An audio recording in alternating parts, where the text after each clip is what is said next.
ashama akkam nagaadha deebi'e kunu akkuma agartan yeroo takka yoo jalqabu hanga waan jalqabe san galmaan ga'utti programii sa'aatii xinnoo qabaasanii sa'aatii sanatti fayyadamee hanga danda'etti hanga num peejii sunnaaf fudhatu jechuudha fuula sanarratti nan yaale amma akkanatti fakkaatutti daqiiqaa 15 ol godhuu nan danda'a fakkaata hanga 20 18 akkasii maybe try kanarratti yaala godhamee yoo danda'ame sanaachitti itti fufa jechuudha akkuma duratti asirratti barreesse biyyi keessa biyyi koo oromiyaadha jedhee barreesse biyyi koo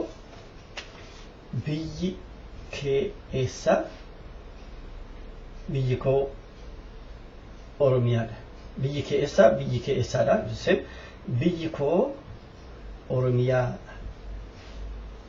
jedhee deebise jechuudha namni gaafatan kan kun firaasii akkamitti uumuu akka danda'u yookaan immoo jechoota dheeraa fi walitti qabanii firaasii kan jedhamu irraa barreessuu akka danda'amu hin agarsiisuufan yaalaa jira abdii kutatina please jalqabamatu nama dhiba malee takka jalqabnaan akka jaalachuuf dandeessan immoo ani abdii guddaa qaba kanaafuu yaala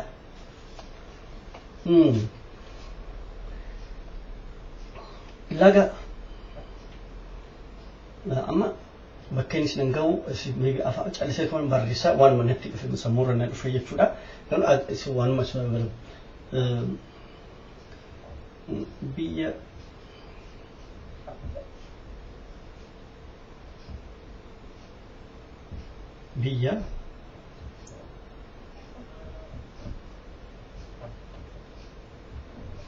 Oromiyaa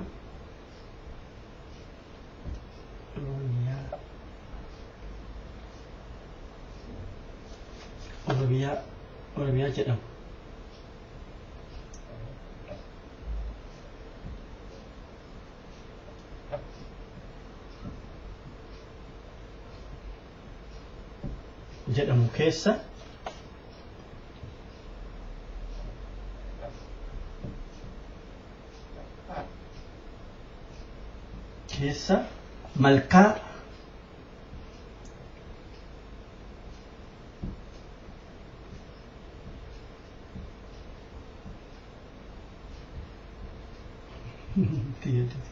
malkaa malkaa meeqatu jira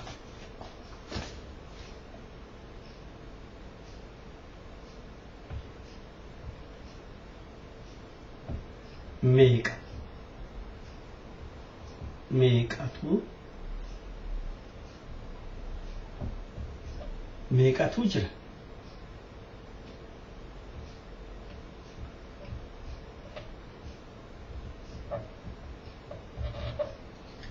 jira yookaan immoo meeqatu yaa'a burqa meeqatu burqa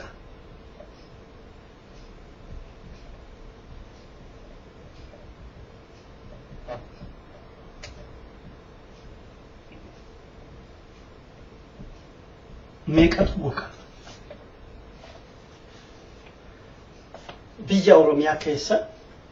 biyya oromiyaa jedhamu keessa malkaa meeqatu jira yookaan immoo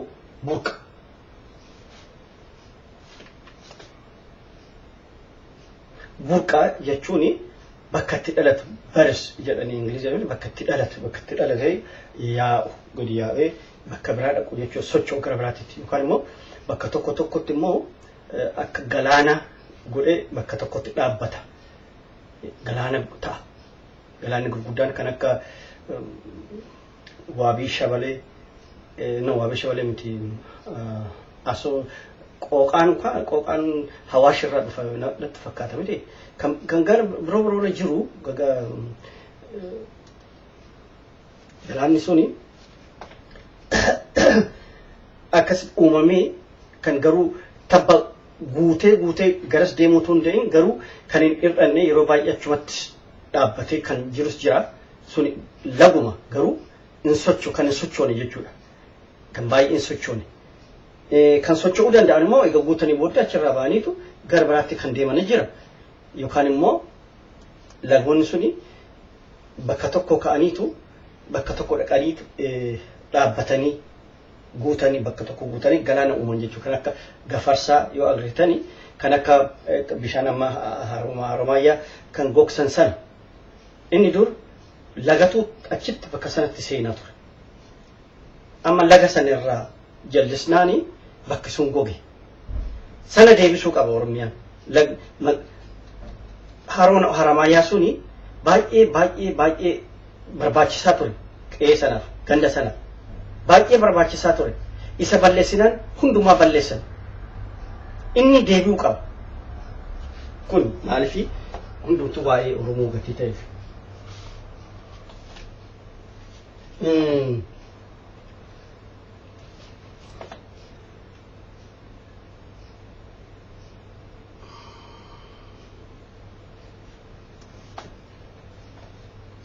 horii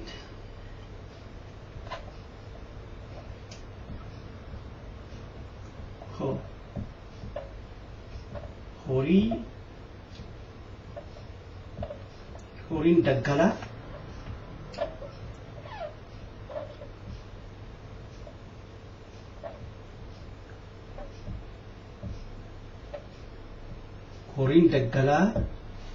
bifa meeqatu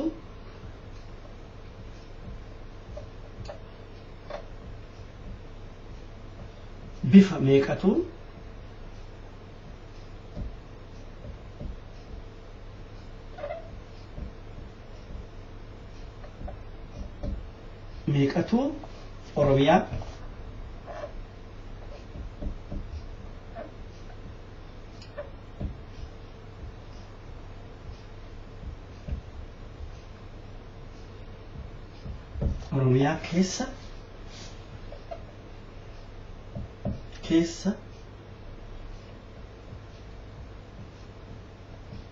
keessa jira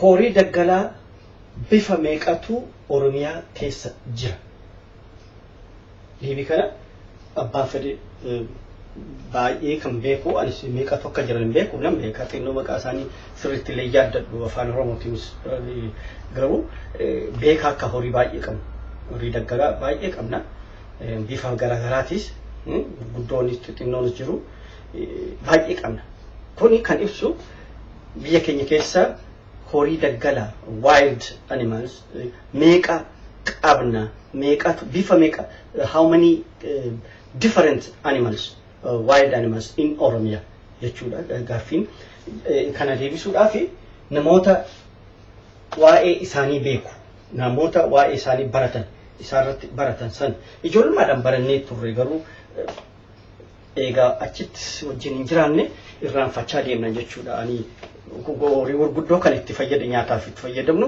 yaaddachuu danda'a garuu kan biran kan jiran kan biroo baay'inaan kan jiran maqaa isaanii wallaaluun ni danda'a irraanfachuu ni danda'a that is true that you must say the truth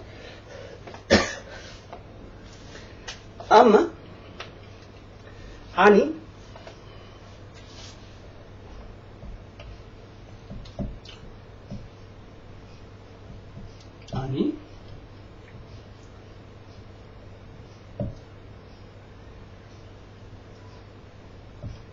baay'ee hin yaaddadhu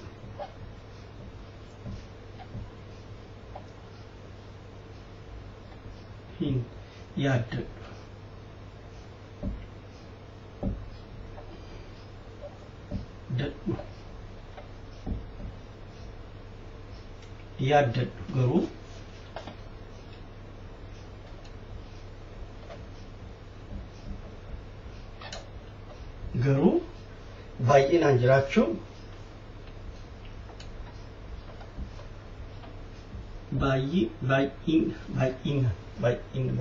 baay'inaan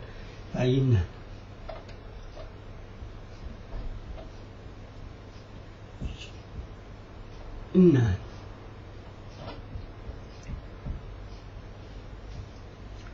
baay'inaan jiraachuu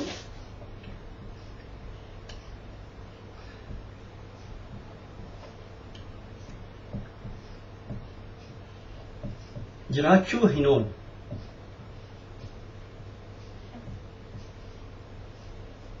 hin oolu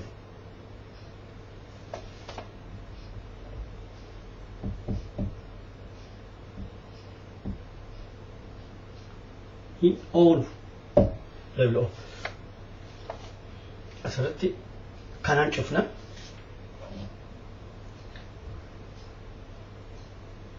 ani baay'ee hin yaaddadhu garuu baay'inaan jiraachuu hin oolu jedhee barreesse asirratti. Eega biyya keenya keessa horii baay'eetu jiru daggala baay'ee jira kan manaas kan mana horsiisu jechuudha horsii manatti horanii fi kan biyya daggala keessatti kan ofii isaaniitti jiraatan kan adamsan kan yeroo baay'ee barbaachisaa ta'in adamsamanii nyaatamanis jiru butanii jiru garuu maqaa isaanii anaaf amma naa dhufuu hin danda'u. Amma isinitti himuudhaaf maqaa isaanii walitti qabee search godhuu na barbaachisa Google godhee Google irraa maqaa isin beektu kan isin garuu kuni jechuma akkamitti akka qubee kanatti fayyadamte waan afaan birootiin qubee birootiin barreessitu sana asirratti barreessuu akka dandeessu kan agarsiisuudhaaf calanqisuudhaaf waan biraatii miti. Kanaaf qubeen kun cimaadha jechaa turan ijoolleen baay'een cimaadha miti kan baratan jiru. Akkuma kanaan dura jedhes ijoolleen University Amboo keessatti barachaa turan qubee kana na gaafatanii viidiyoo waraabee wajjin ergeefii ture. Ijoolleen yeroo boqonnaa fudhatanii waraqaa Ambootti dhufanii baadiyyaa keessa deemanii barsiisaa akka turan naaf report godhaa turan. Garuu ijoolleen sun yeroo yerootti poolisoonni isaan jala deemanii akka maal akka ta'an nan dhabe achirra wal quunnamtiin keenyallee ni bade jechuudha. Kanaaf malee ijoolleen Oromoo barsiisuu jalqabdee turte. Rakkoo baay'ee arganii jiru warri ijoollee University Jimmaa keessatti barachaa turan jechuudha. Kan waa'ee afaan Oromoo irratti barachaa turan. Achirra barsiisaa turani dhugaadha. Rabbi bakka jiranitti iyya gaariidhaan isaan haa eeguun jedha yoo jiraatani.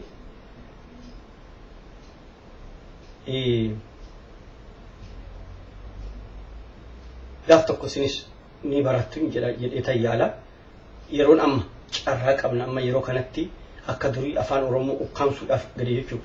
Waa tokko waa gaariin amma as ba'aa jiran carraa kanatti fayyadamnee waan qabnu hunduu gadi baasnee hojiirra oolchuu nu barbaachisa. Waan hundumaa kan dur nu jala dhokate kan orgamne san hundumaa aadaa keenya, seenaa keenya, afaan keenya guddisuudhaaf waan harkaa qabnu hundumaa itti fayyadamnee amma gadi baanee mirkaneessuu nu barbaachisa jechuudha. Kana ta'uu baannaan carraa kun nu jala darbinaan carraan biraa akka dhufne asirratti amma Oromoon carraa kanatti fayyadamtee wal ijaaruu qabdi.